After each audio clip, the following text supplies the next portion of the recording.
La hora de los 20 en Caracol Radio. Catalina Martínez Coral es una mujer abanderada de los derechos reproductivos. Ha sido una gran luchadora para garantizarle a las mujeres la posibilidad del aborto de la manera correcta. Ella fue incluida en la lista de los 100 Next Generation del 2025 de la revista Time. Y esta abogada, que es caleña, tiene 40 años.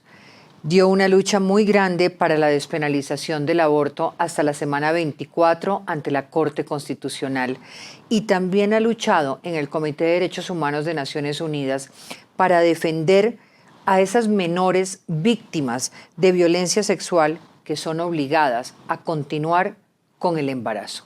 Catalina, gracias por ser parte de los 20 de Hora 20 de Caracol Radio. ¿Cómo están hoy los derechos reproductivos de las mujeres? El mundo de hoy es mucho más justo con las niñas y las mujeres cuando hablamos de derechos reproductivos, ¿o no? No, muchas gracias por invitarme acá a conversar sobre esto. Para mí realmente es un honor, un privilegio poder hablar de estos temas para diferentes audiencias y poder explicar ¿cómo está hoy el mundo de los derechos reproductivos para las mujeres, adolescentes y niñas? Mira, yo creo que seguimos dándonos batallas muy grandes.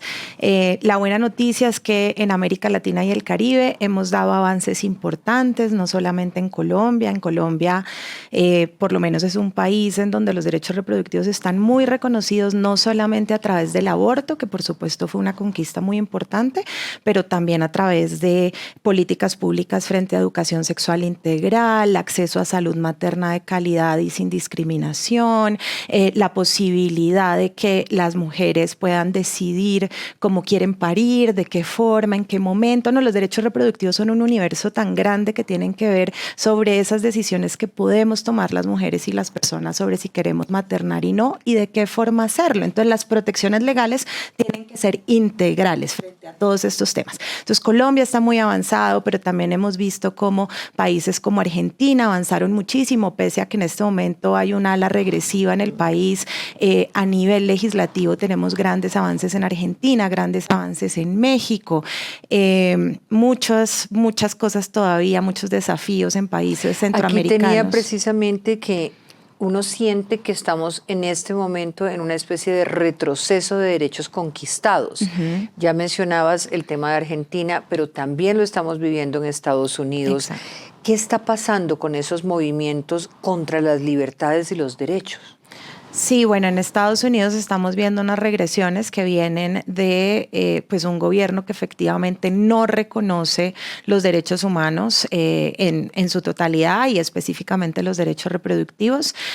Yo creo que lo importante de ver ahí es que es el gobierno de turno, no es el Estado como un todo. Vemos como la sociedad civil en Estados Unidos igual se sigue movilizando por los derechos, igual sigue una lucha y un discurso público frente a los derechos reproductivos. Y también vemos además cómo las administraciones de los estados también son bastante, digamos, diferentes dependiendo del territorio. En Nueva York acaba de ser elegido un alcalde que está a favor de los derechos humanos, que está a favor de los derechos reproductivos. Entonces, para mí es importante decir esto porque más allá de que haya un presidente en este momento que niega de forma rotunda este tema, vemos cómo un estado es un todo, no solamente el presidente de turno. Sí. ¿Qué le hizo a usted, Catalina, liderar esta causa? O sea, ¿qué fue lo que la motivó, la movió a moverse, a abanderar esta causa? Mira, yo creo que los derechos reproductivos que, pues, por supuesto, tienen que ver sobre las libertades individuales y la igualdad, sobre todo de las mujeres en una sociedad, pues al final es mi lucha política y mi lucha personal, ¿no? Yo me siento tan identificada, o sea, porque finalmente es esa posibilidad de que podamos decidir las cosas más importantes de nuestra vida. Entonces es algo que para mí es íntimo, es personal, es mi agenda política y tengo el privilegio de que es mi trabajo. Claro. ¿Cuál diría que ha sido como el momento más difícil, el momento en que usted diga, me quebré frente a esta causa? ¿O cuáles son esas historias o momentos de dificultad? Mira, yo creo que no es una causa fácil.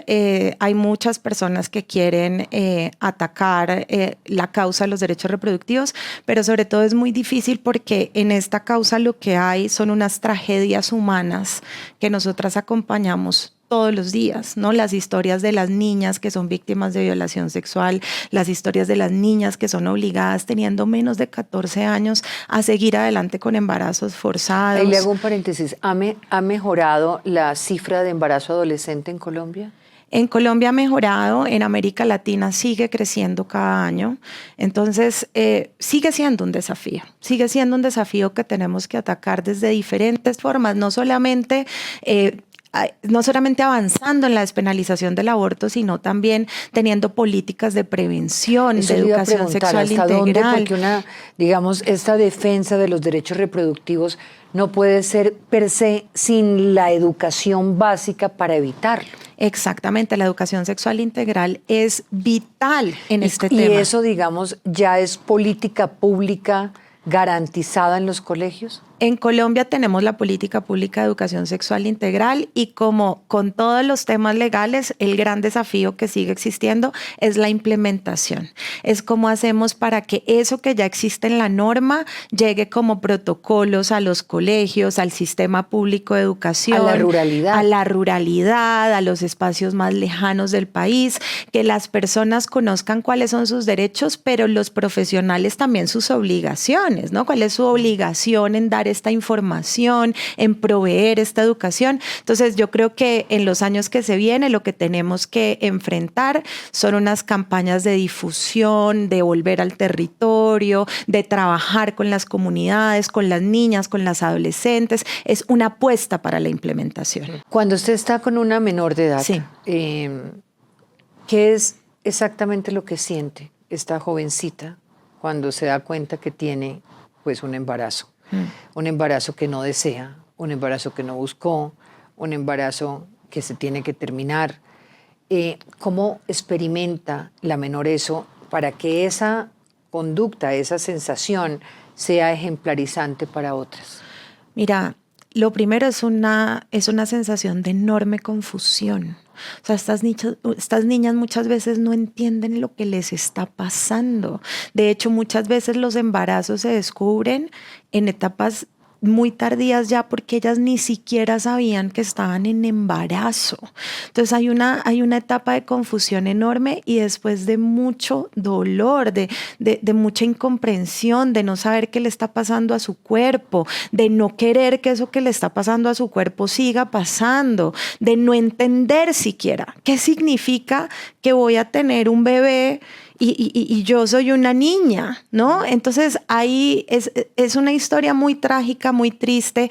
Ellas se expresan de diferentes formas que no quieren seguir adelante con esto, pero porque son niñas, porque hay un estigma frente al servicio de salud. ¿Y hay estigma en los padres también? ¿Cómo es ese relacionamiento con los padres?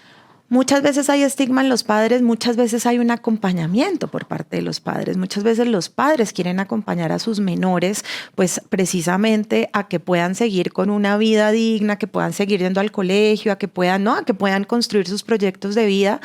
Y siempre se encuentran con unas barreras en el sistema de salud. Y esto no es posible, no puede seguir sucediendo. O sea, en este momento, Catalina, a una mujer no le puede negar el sistema de salud colombiano la práctica del aborto. En Colombia no se le puede negar ni a una niña, ni a un adolescente, ni a una mujer que esté dentro de las primeras 24 semanas del embarazo. La única razón para que esa persona pueda acceder al servicio de aborto es su decisión propia. Yo decido. No más. No más. ¿Cómo estamos en acceso a anticonceptivos?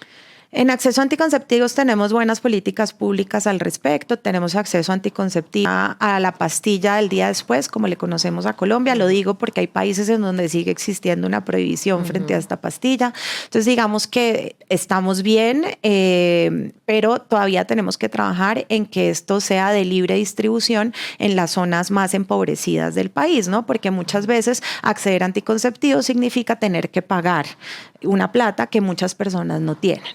Okay. Catalina, es un gusto. Gracias. Gracias por lo que hace por todas las mujeres, por las niñas, adolescentes, por todas nosotros. No, muchas gracias a ti por darme este espacio para hablar de esto.